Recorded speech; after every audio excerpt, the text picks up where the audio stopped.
Welcome to No Question About That. This is the Weekend Pod with Daniel Ahmed. How's it going, Dan? I'm good. How are you? Doing good. A win for Manchester United. Look, at this stage, after 10 years, 12 years of this, having United not ruin my weekend is a bonus. So I'm 49 years old, Daniel, and United lose, and I'm pissed off for days.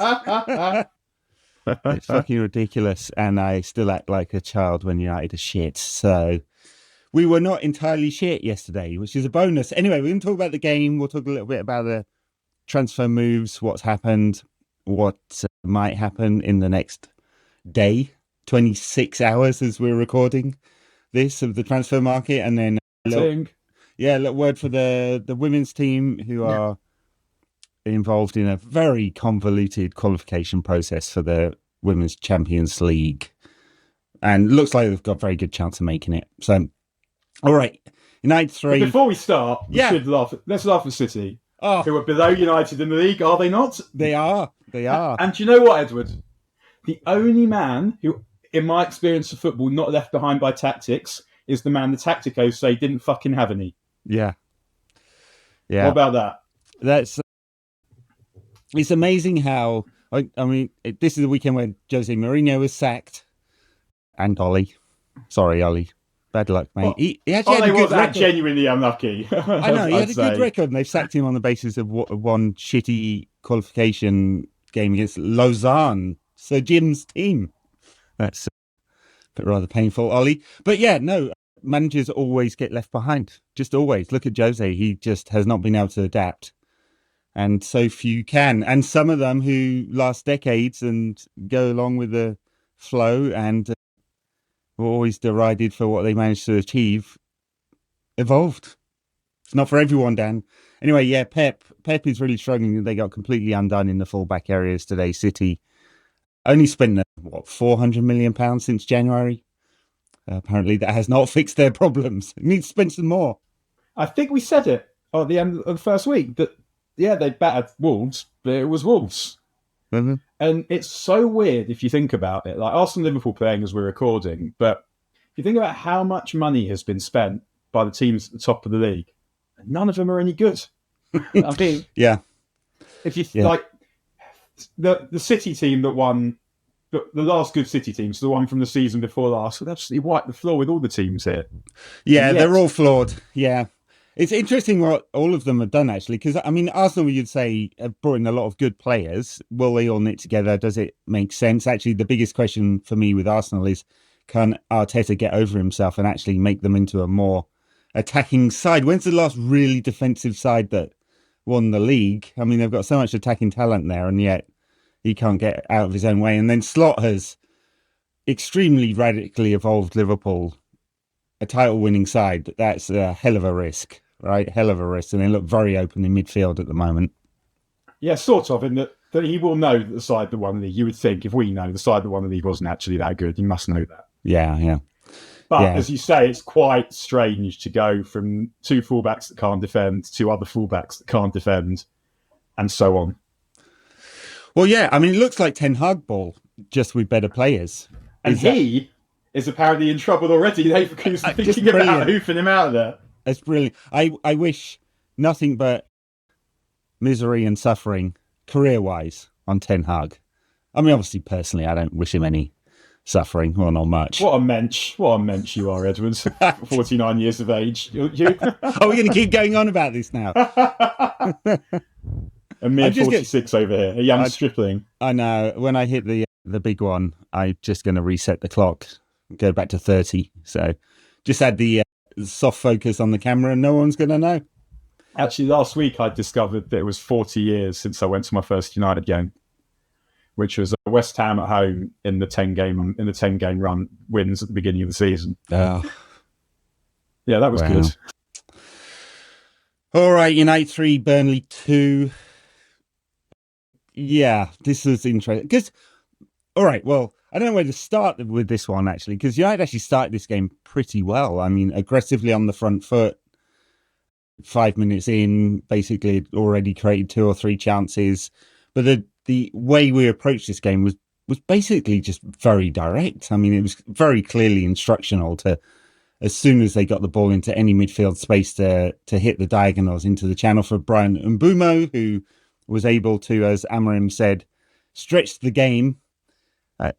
These are the best moments under Amorim when they go a bit more direct. It's just interesting to see whether this is actually where we're evolving the team now or just a one-game process. What do you make of it? Yeah, I mean, I don't think that the way that we played yesterday will work against the better teams, in that It won't.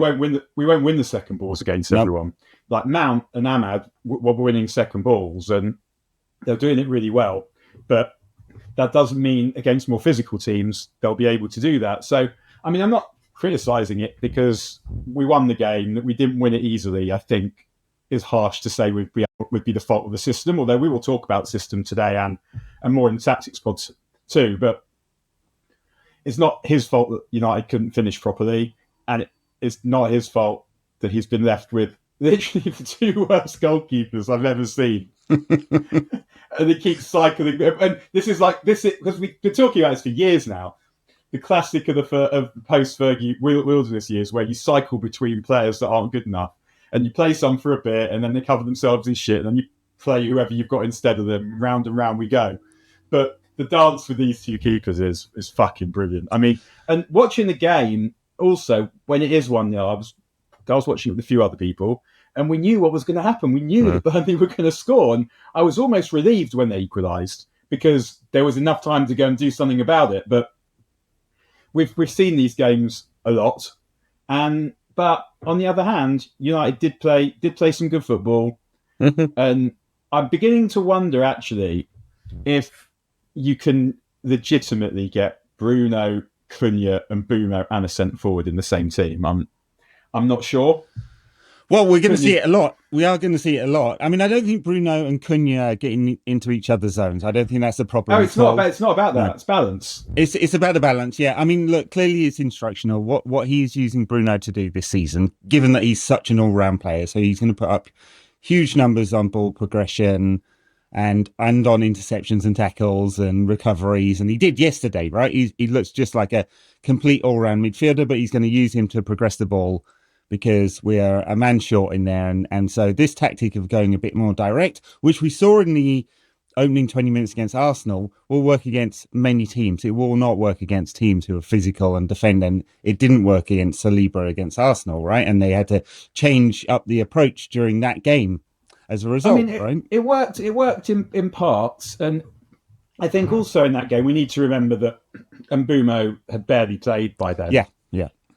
And well, I mean, he was, I thought, the best player on the pitch yesterday, and was only Burnley. But I think we're seeing. I mean, I've criticised Amorim or whoever signed off on it hit in this pod for. I would have spent the Mbumo money on a midfield player and put Bruno there with Cunha because Cunha was someone I'd always thought was a better player than Mbumo. And so, but then watching it yesterday, part of me was thinking, well, actually, Bruno's probably a better partner for Mbumo in that area because Mbumo will stretch the play, and Bruno will come towards the play just as Cunha would. Yeah. And I mean, we might be about to see that. Not sure what's going to happen. I mean, it feels more like if Cunha's still out at the end of the international break, it just means Mount probably playing there rather than Bruno. Yeah, I mean, I'd be tempted, of course, to move Bruno forward and bring Kobbie Mainoo into midfield. We'll see what happens with him. We'll talk about that in a bit in the transfer section of the pod. And but Mount for many reasons, but one of the reasons is that you can rely on him to lead the press trigger, right? So he will do that. United make a lot of high recoveries. That's part of the strategy this season. Second balls, but also high recoveries on pressing, which we saw actually yesterday. So you can see why Amorim loves him. Don't love his creativity. Don't think he's very reliable as in terms of output. He never has been in terms of his career, and he gets injured all the time, as we saw yesterday as well. So it is interesting. I mean, as it stands, I mean, you see a lot of people online moaning about Bruno because he gives the ball away. That's instruction. He's asked to move the ball forward quickly, and if he wasn't in the team, our chance creation would just dry up. And at the moment, we don't have a solution for that. I mean, if the solution if the long-term thing is that we're going to sell Bruno next summer in order to bring in one or two more midfielders, it might get to the point where we have some more midfield balance, maybe, but they have to solve the chance creation problem at the moment because it's still all him.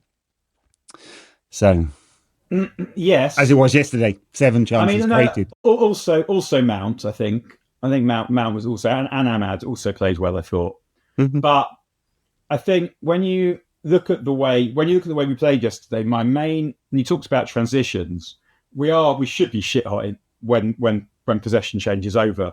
But what we need to do is kind of try and create some transitions for ourselves by winning the ball in challenges, and we're a lot less good at that.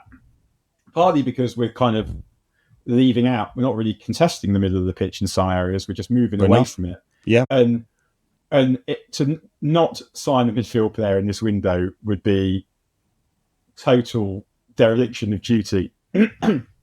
Because what we're also trying to do is we're trying to progress the ball down the sides of the pitch, and the players that we have there aren't that good.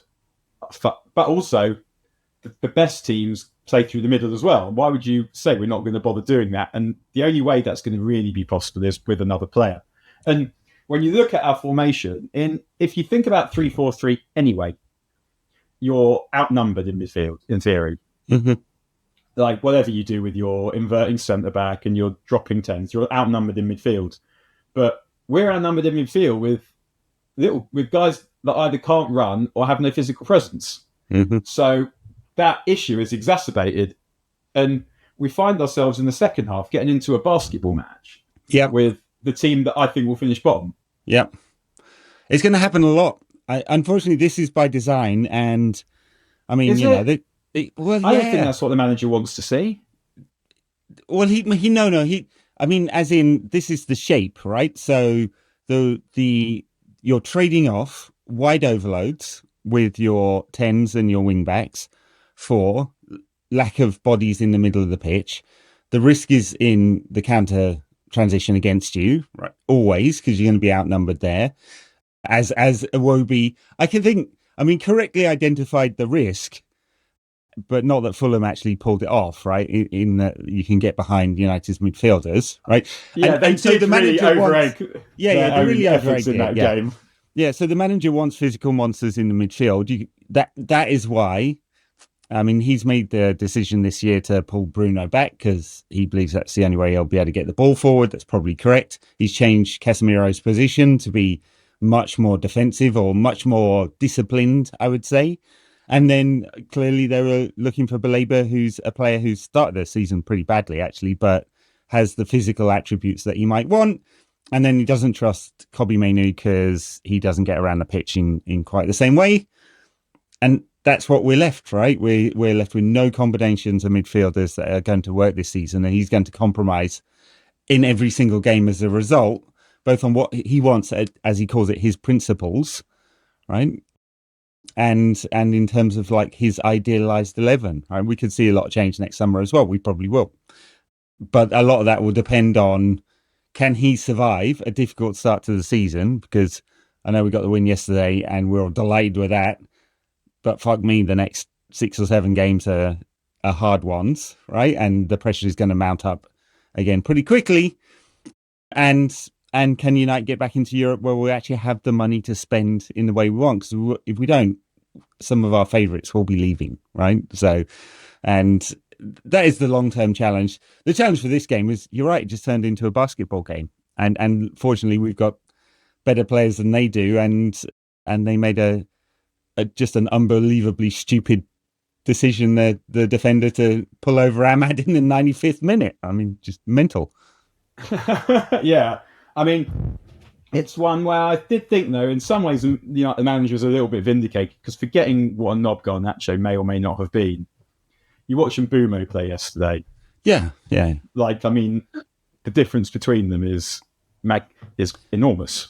Yeah, well, it's the ability to stretch Mbumo. the game, Garnacho does that the same, but the output is it's just an never interesting been the player, same, Mbumo, right? because he's not the kind of winger that at United we're used to.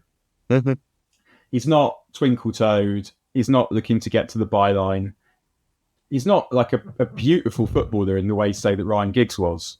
But He's more of a Mo Salah style player, I think, where his numbers, like he's just going to keep creating scoring opportunities, and if he takes as many as he did for Brentford in the last season, he's going to be a massive success, I think. And I mean, he's someone, as I've said before, I always thought was a good player, never coveted, but actually watching him the last, like, I mean, I know it's only Burnley, but I think he probably is a better player than I thought he was. And we also got to remember that he had disappointment midweek and missing the clinching penalty, and didn't seem to bother him. He just got on with it, and he comes across as just a serious sportsman. And Garnacho doesn't.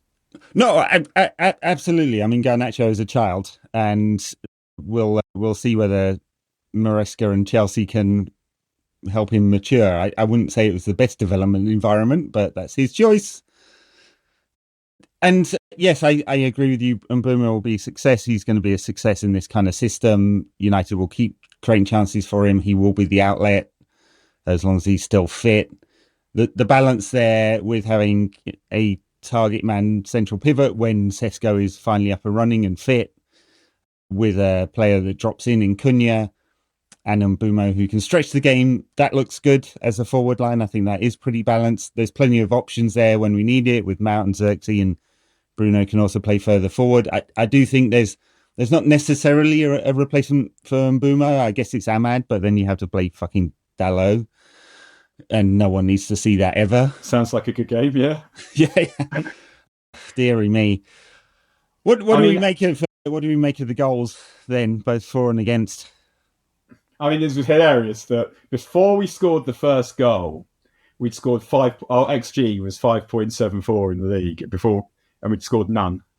And even the first goal was an own goal. And it's really because we see all the pressure that Amorim's under, and it's kind of reasonable. But at the same time, talking about the goals, if we could finish, we would have beaten Arsenal, probably, definitely beaten Fulham, and would have put this game to bed as well. And that's even before we say, if they just have given him a merely competent goalkeeper.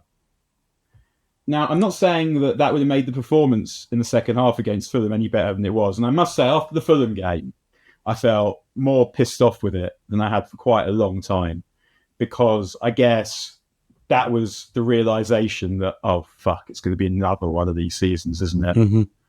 He would be under no pressure whatsoever. Well, apart from the pressure that you're under as United manager, if they had just got him a goalkeeper. Because we wouldn't have lost to Arsenal. Wouldn't have lost to Grimsby. We'd only lost to Grimsby. And we would have won comfortably probably yesterday too. And so for all our complaints about the system, and we're going to complain a bit more, I'm sure, about that in what's to come, at the same time, just getting him a goalkeeper, a competent goalkeeper. And I'm not even asking for the best goalkeeper around. I'd like it, but just someone that doesn't drop a bollock every game, every fucking game, and that's all that. And United would be doing absolutely fine currently if it was just that, and we wouldn't even be talking that much about the system, even though you watch the games and you wonder about the system. Yeah, I think that is all fair. I think we're going to be talking about the system, or Aaron rejects this totally, but he's rejecting the evidence of his own eyes, right? We know the problems it creates, and with this group of players, he's not able to solve it. He won't solve it. He'll just keep swapping around midfielders, and his compromise at the moment is to go more direct, which is a perfectly fair compromise. It's just not going to work against some teams, so we can complain about that. But yes, the club should have 2 months ago because this was entirely predictable, should have got another keeper. We should not be doing this on deadline day, which is what we're doing, and trying to juggle around keepers. And neither of them, Martinez or Lamens, may come off, because presumably it's about getting rid of one of the other two goalkeepers as well, or maybe both of them. And that may not happen either, right? It should not be August the 31st, and trying to make that decision should have been before pre-season, so we could have solved this problem before. In January even. It was just so obviously necessary. But what you say about going direct also, I saw an interview with John Terry the other day, and he was saying they'd always, every time the goalkeeper got the ball, they'd think about passing it out, and then they'd think, what the fuck are we doing? And Cech was good enough to pick out Drogba, and they whack it to his chest, and they go from there. And we've now got a centre forward of whom that might be true. We'll have to wait and see what his touch is like. But his leaps are just astonishing. I mean, he should have scored yesterday. And he actually missed time. Yeah. He missed times to jump, I think, and he gets up too early. But once he's up, he stays up for quite some time. And does he now? Well, what about his jumping, Daniel? Exactly. He's a shagger. Yeah, I'm sure he is, no doubt. He's Ronaldo-esque in his leap and hang, isn't he? And it should get us some cheap goals this season once he's settled in the team.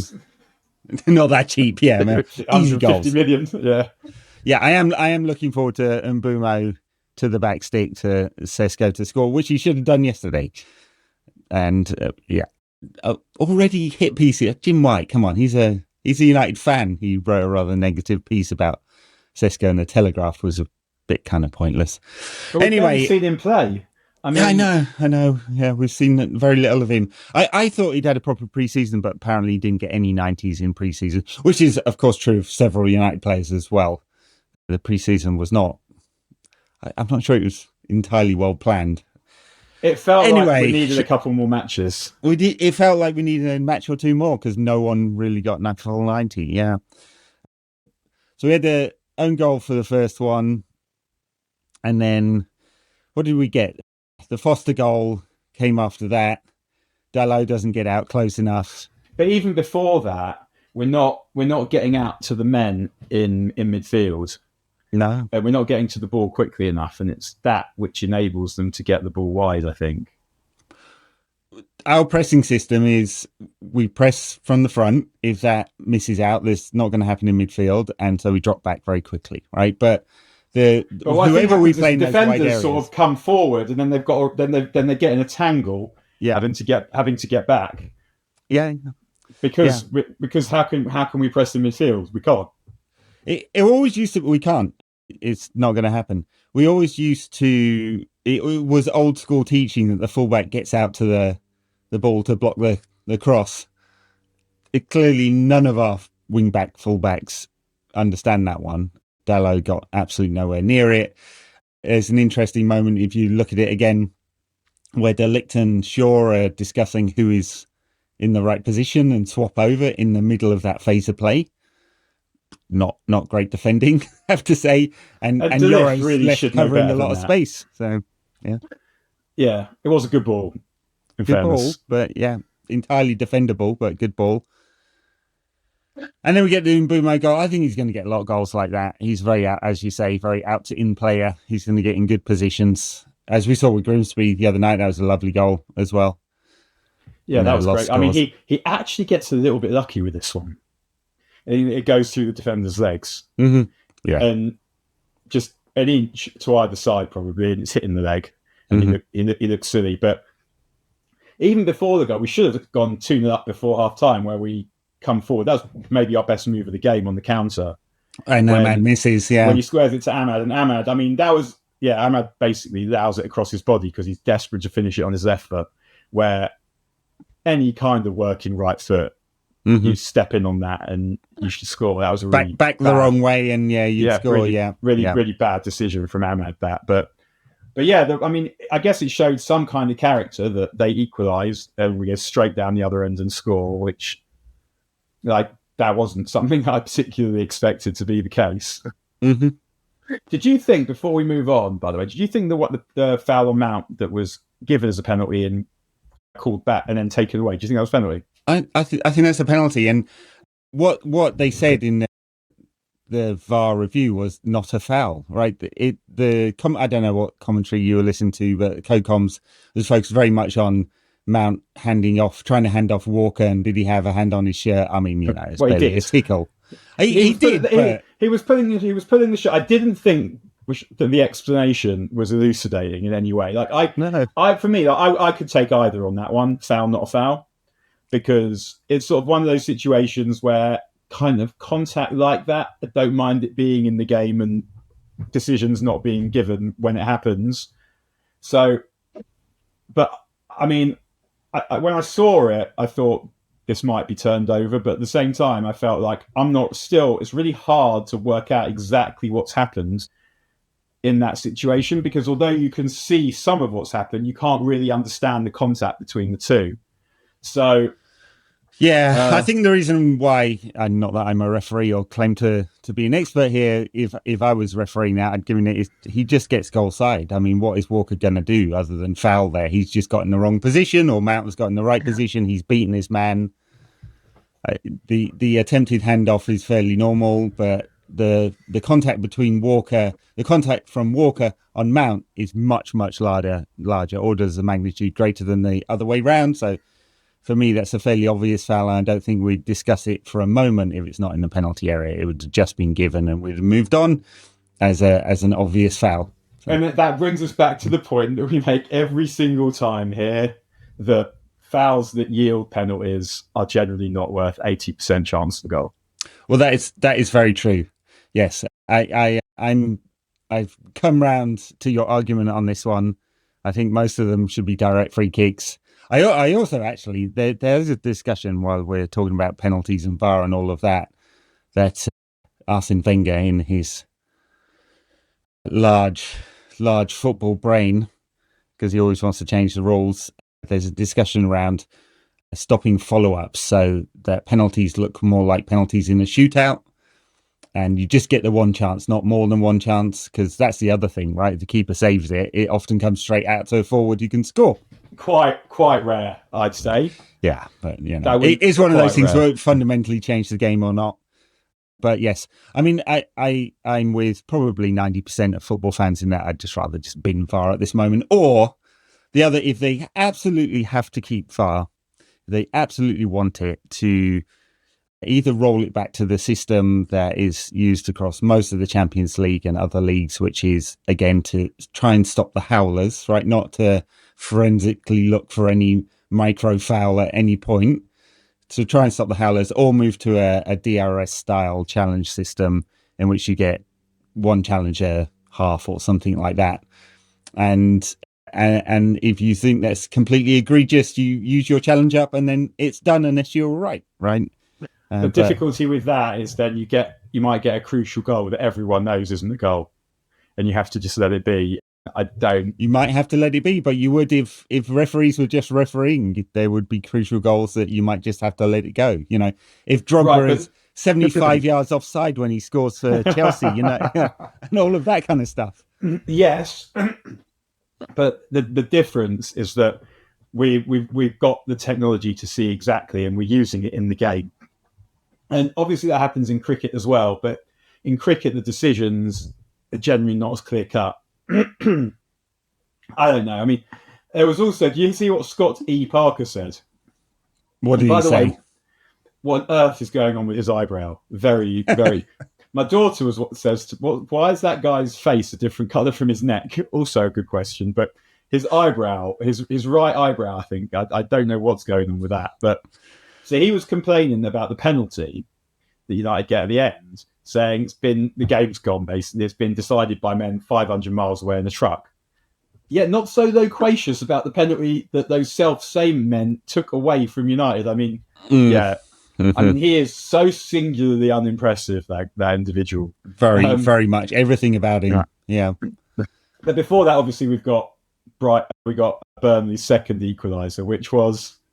I mean, what I loved about this was after it goes in, it's like halfway into the stand almost, Bayindir diving into the back of the net to try and haul it out. Yeah, because that will work these days. That actually, goal line tech and the semi-automated offside do work. They work very well. The VAR did not review the offside Burnley goal, by the way. It was already given. It was just a check because the margins were so small. We can argue whether we like that or not, but I think the tech does work pretty well. But yeah, Bayindir trying to claw one out of the back of the net was completely pointless. Limp-wristed fucker before that as well, just palming it straight in front of him. I mean, watching Anana, how many in the penalty shootout as well, talking of wrists, how many does he get hands to and not keep out? It's got wrists made of Rice Krispies, that guy. Four of them he got hands to and didn't keep out. Yeah, both of them. I don't know what they're doing with their wrists, but they're not exercising them enough. I know that. What would you prescribe, Edward? Six sessions a day on the squeezy things. I've got those. The hand grip squeezy things. I thought we were taking it back to 13. Jesus, 6 sessions a day. Yeah, I can pump it up to 130 pounds. What's that in real money? About 50 kilograms of pressure, and you just keep doing this. There you go. Strong wrists, me. Oh, but yeah, it was just a horrendous mess. Just pathetic. Because it's also after the is it a header or a shot? I can't remember now. But it takes 2 further deflections before it goes in as well. Off Mainu and then keeper, Mainu, Burnley player, goal. Which order was it? It was like, it was. There was that moment in the Grimsby game as well where United attacking and trying to score at the end, and it's just like 16 players inside the 6-yard box. And it really looks like a 4th division game. But yeah, this was a horrible mess. But United did push for the winner. Got a lot of attacking players on by the end of the game, including Sesko. They also made fucking sure they got the penalty.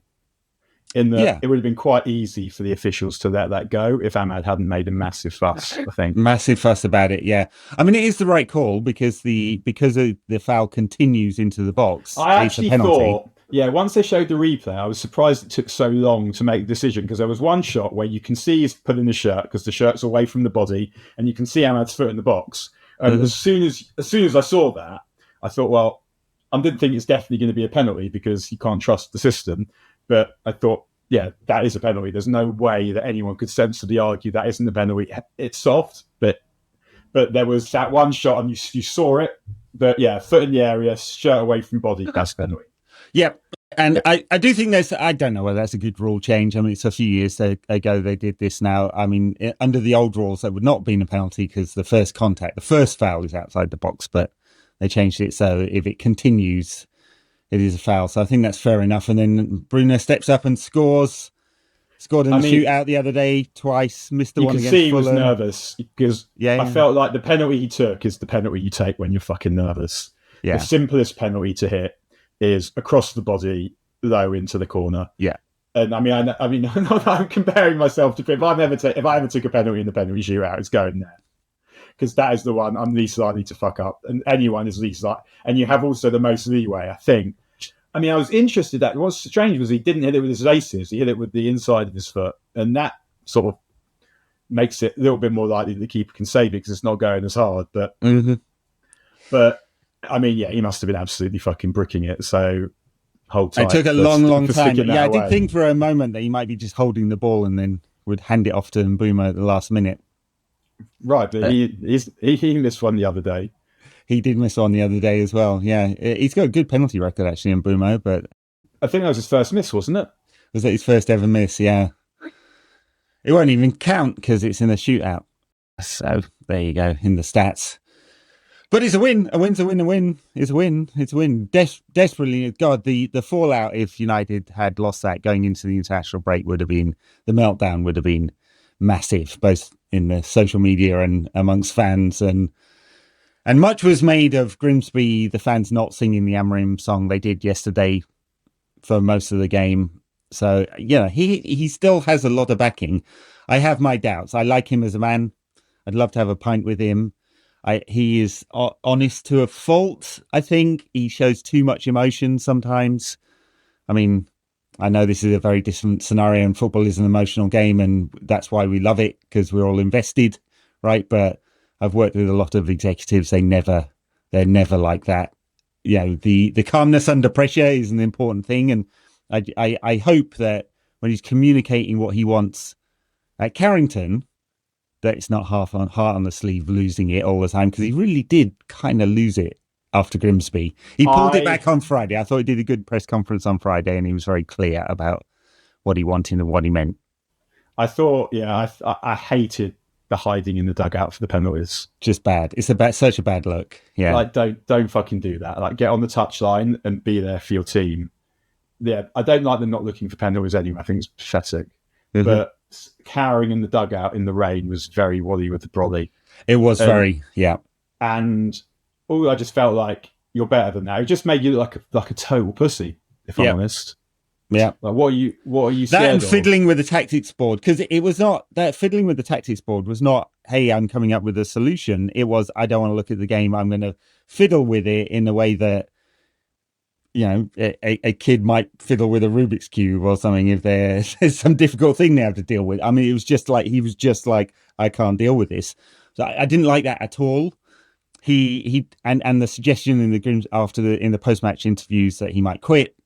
Well, is that going to instill confidence either up the chain with the executives or into his team? Of course not. If they think he might quit, they might quit. I mean, fuck's sake. I don't think I would have fired him for Grimsby, but if I'm a suit at United, I'm having him on the carpet after that game, and I want to know I want to understand the plan and why he thinks it's going to work. I want to ask him some questions about it, because I don't feel confident in that.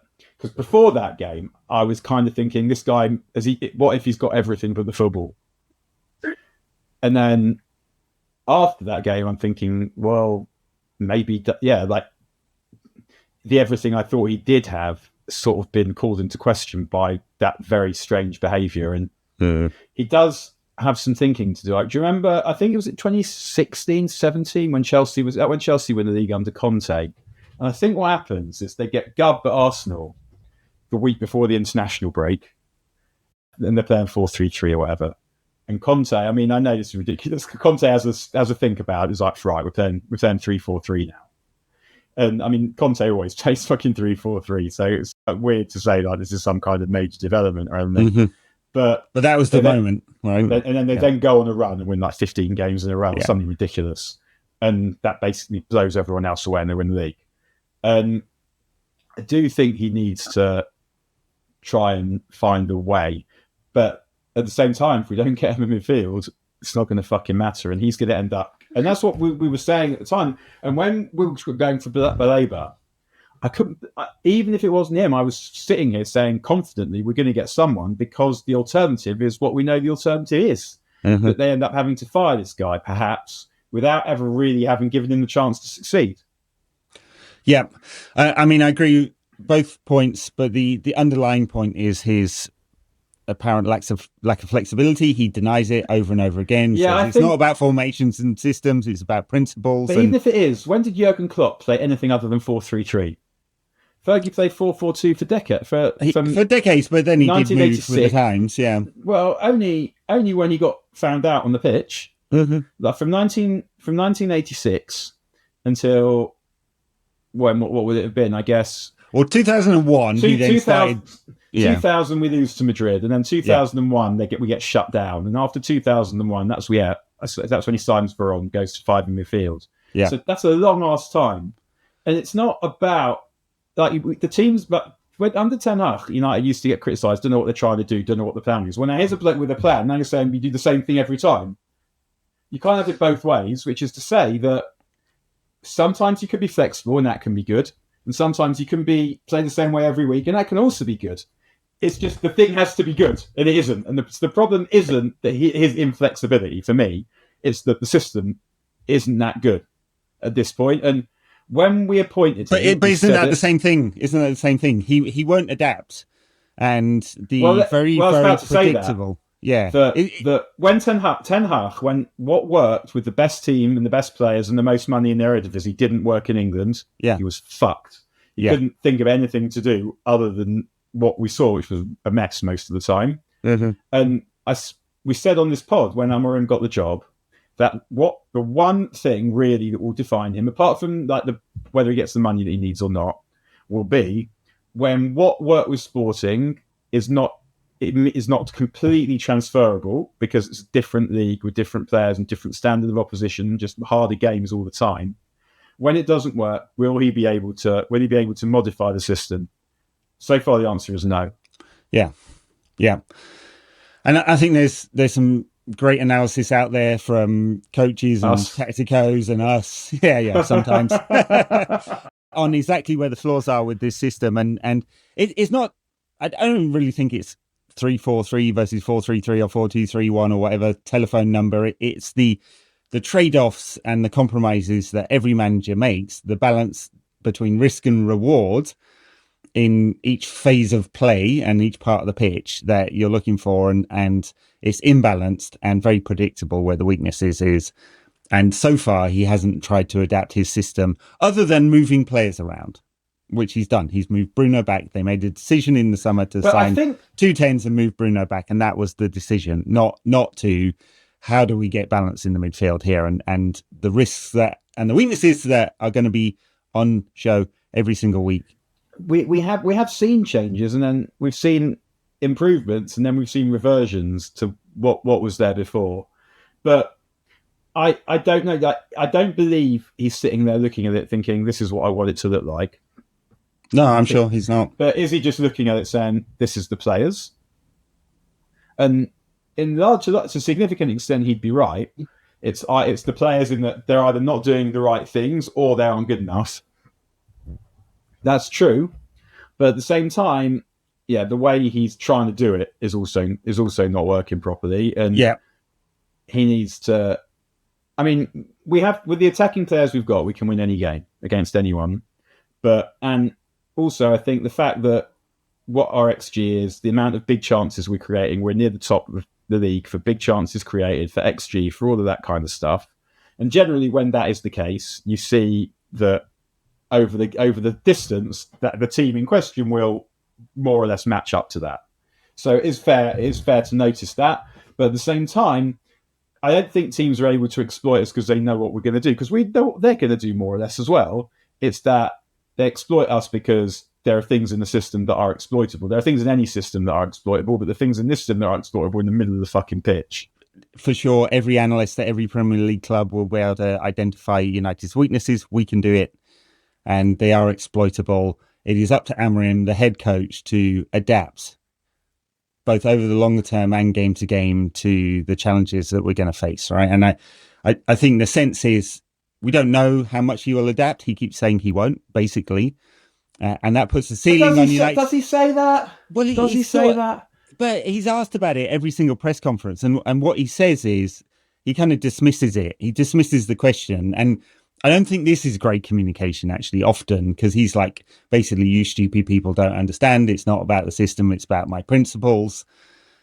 And when in principles, he means that divide the pitch up into the zones. Where are you supposed to be? It's very, very positional. Where are you supposed to be at this time in this phase of play where the ball is here and the opposition is here, right? So it is planned out in meticulous detail, and player quality is both their technical quality, but do they understand all of this, and will they execute on it? And his plan in the summer, and the club's plan, and because they agreed with him, was we're just going to get better players, right? And it will all be solved with get better players.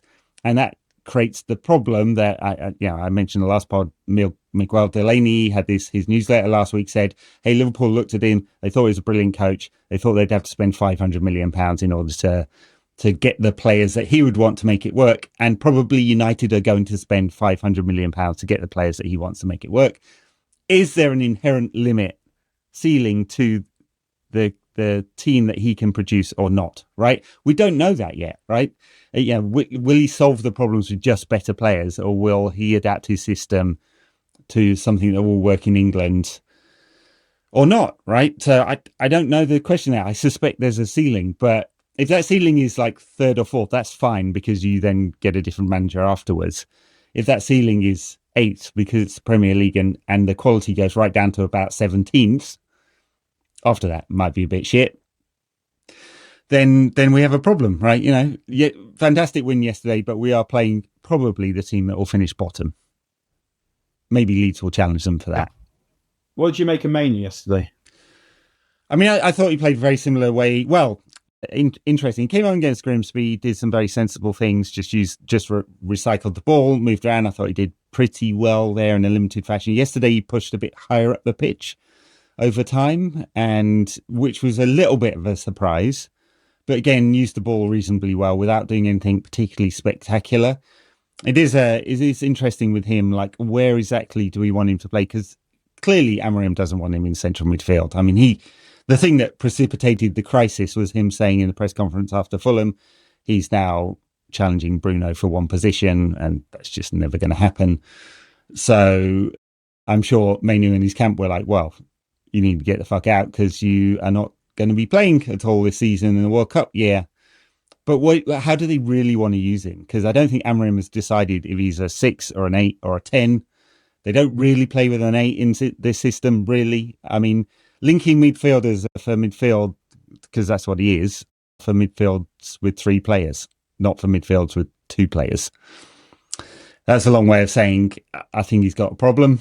Manu under Amorim, that's not a surprise, and we'll always see limitations on what he can bring as a result. Yeah, I mean, I thought that he started to drive us forward a bit yesterday. That's what he's going to need to do. And spreading the play a bit more. That's what they've asked him to do as well. Yeah. Yeah. Switch the play. So I quite liked the fact that he was doing that. It wasn't a brilliant performance or anything, but I think also the problem Manu has is he's a small space player, but Amorim's midfield don't spaces. do that. Yeah. Because it's quite hard to put him in those situations where you're like, oh my God, how on earth has he come out of this with the ball? And at the same time, I couldn't possibly countenance selling him for a manager that I don't know is good yet. Yeah, I think a lot of United fans had kind of perceived this in the wrong way. I mean, this is just my opinion. Everyone can disagree with me or whatever. Just please don't call me a cunt or send me death threats over DMs, which does happen. That was me. Yes. I've asked Dan. Dan, please stop. I think the problem is that the system exposes his flaws and doesn't exacerbate his strengths. And so some people will go, he's just not very good as a result. And I don't think that is. I think if you stuck him in a team that narrows the space between players and plays those 3 in midfield, he looks very, very good at the very, very highest level. So you stick him, people call me ridiculous for this. You stick him in Barcelona's midfield, I think he just slots in and he looks perfectly at home there, because he would not be asked to either cover 40 to 50 yards of space in a zone defensively, or to, now that the team is extremely stretched, play those transitional progressive passes forward, which is, again, not the thing. It's the thing we've criticised him for since the beginning he came into the team. Can he adapt his game to play with a bit more progression? Because I think it would do him well. And also, can he stop fading out of games? Yeah. In and out of games. Yeah, but, that's very true. Yeah. And that is part position. Of me is kind of thinking, yeah. That's position. And that's something that feels like a bit of a coaching issue. It is a coaching issue. Part of me is going, we think he's good, but is it possible that Amorim, who sees him every day, could get this so wrong? And we have to respect the fact that Amorim knows more about football than we do and watches Mainly play more often than we do. But at the same time, but in the other systems, he's a little bit weird. Feels a little bit weird to go, sorry, Cobby, you're basically just not enough of a fucking donkey to play the number in midfield, which is sort of almost what we're saying. Would you trade that off? I mean, this is the question, right? So he is. I think he's. Every time I've heard him speak, I think he's quite self-aware. Cobby Manu, right? And he kind of knows himself. Maybe it's his advisors pushing him to go away. Who knows? It's a massive agency. So with Jonathan Barnett, respectable name there, right? Is he thinking, yeah, there's no way I can ever shine in this system? They've told me this manager is around for the long term. Yeah, him going on loan, saying, can I go on loan, is kind of saying, let me go and play in a World Cup year. Yeah. And by the time I come back, you might have fucked off, mate. Exactly. Yeah. That's sort of what it felt like. And I'm certainly with you in that. As much as I like Amorim, I don't think I'll ever hate the guy because he's just personable and nice in the way that Ten Hag had just so little charisma. I just couldn't stand him by the end. So I don't think I'll ever dislike Amorim, but I'm not bought enough into this to go, yeah, I'm going to trade out good young players. Now, you can make the argument with Marcus Rashford not having played well for 2 years and his off-field problems. And Garnacho. And you make the argument with Garnacho being a bit of a dick and more arrogant than his ability should allow at this point, right? You could also make counter-arguments that either of them could do well in the rest of their careers. Who knows? We'll find out. With Cobby Manu, I'm certainly not in a position where I'll be like, yeah, bin him off because he'll never play well in this system, which I suspect there will always be limits because I believe in Amorim and I think he'll be here for the next 10 years. You know, if I was making that bet right now and I had to call one of them, which we're not at that situation yet, I would pick the player over the manager right now because I'm not convinced that it'll work out for Amorim at all. Why should we be? It's 8 wins in 46 games or whatever it is. So, And are we? And the other thing is, like, am I totally convinced that Manu can't do what Casemiro's doing? No. no, I that's not what I'd want. I mean, he doesn't have a want from physical him, presence in but- both boxes, but are we saying Casemiro can do a better job of playing as a lone six than Manu? This Casemiro, I find that quite hard to believe. Yeah, I would. If And we're seeing this thing, and it's fucking not working. We lost a European final to Spurs, creating almost nothing. yeah, And obviously that's partly to do with we got better forwards now. But Casemiro and Bruno doesn't really work that well. It's not the future. So yeah. I wouldn't mind seeing Manu told, and it's a bit of a waste of him if he was playing in Casemiro's role, but I'm far from I don't see any reason he couldn't do it as well as Casemiro does it. yeah. It is a waste, but it again, like so much. I know it's like football tactico speak and modern football lingo and all of that, right? But profile the players in the right way, you get the best out of them. Like get the players, as many possible players. This is my other problem with Amorim's system, is that, or the way Amorim is approaching this, is that too many players compromised. Right, we're hoping that they're going to do well in these systems, in these positions, which is not exactly the best. Like, pick so many of them. I would prefer every single time you make compromises and trade-offs. Of course, I would prefer every single time to get Bruno as close to goal as possible. We're not going to see that much this season. I would prefer Ahmad to be in attacking positions as much as possible. Playing him at wing back will definitely limit that, right? And there's other players in the pitch as well. Like, is Luke Shaw the finest left-sided central defender we could have? I think he played a part, not the part, but a part in one of the goals we conceded yesterday as a result. And on and on and on.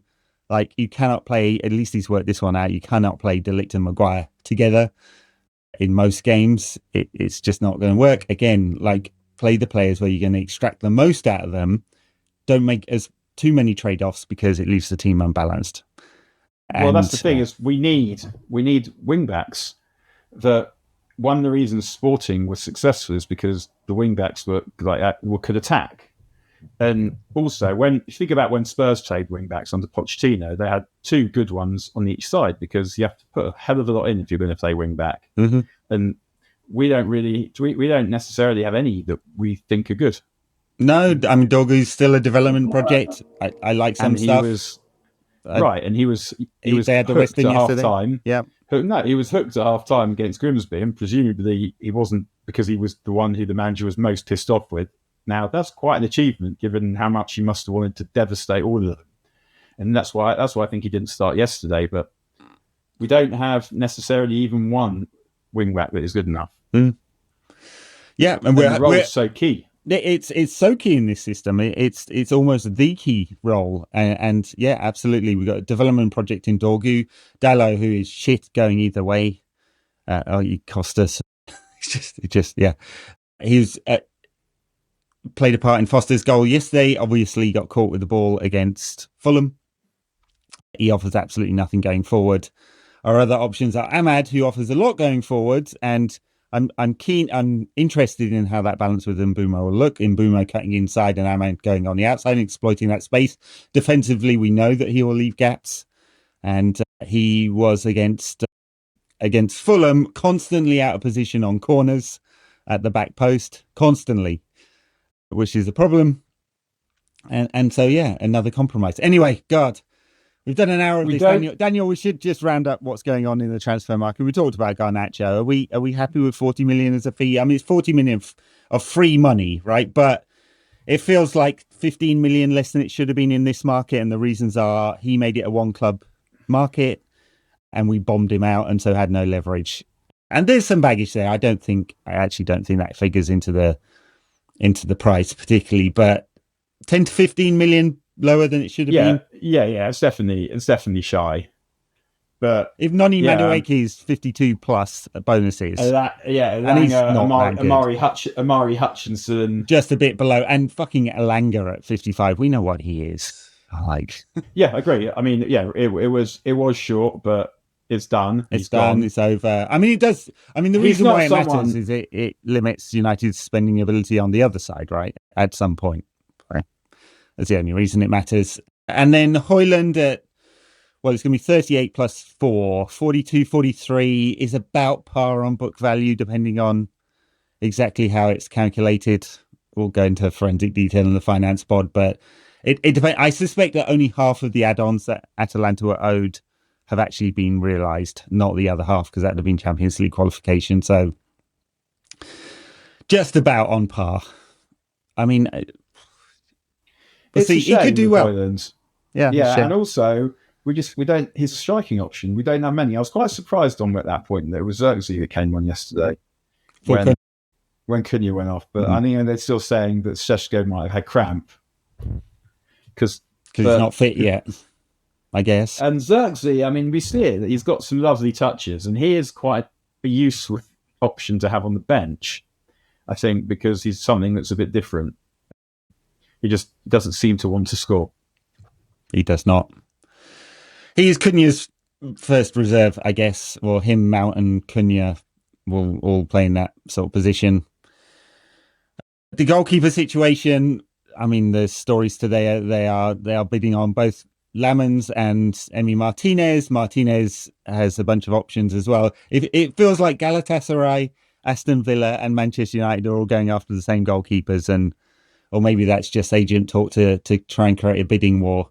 How do you feel about a 32-year-old we know very well, we know will make mistakes, because he does. He has a fucking brain fart. I mean, once every 3 games, not once every game at least, versus a kid that has never been tested at the highest level but has amazing data. Yeah, okay. I mean, if we care about that, and some YouTube comps, he looks all right. Yeah, I can't have an opinion about that. I mean, I've not seen enough, but coming in and hoping that he'll be good seems quite a big risk. Yep. And it might be that Martinez is just exactly the kind of arsehole that could be good at United. Did you see Radel Vivek's save yesterday for Bristol City? I did. Gordon Banks-esque, going down low to his right. Good save. Apparently it was a good save. Well. Yeah.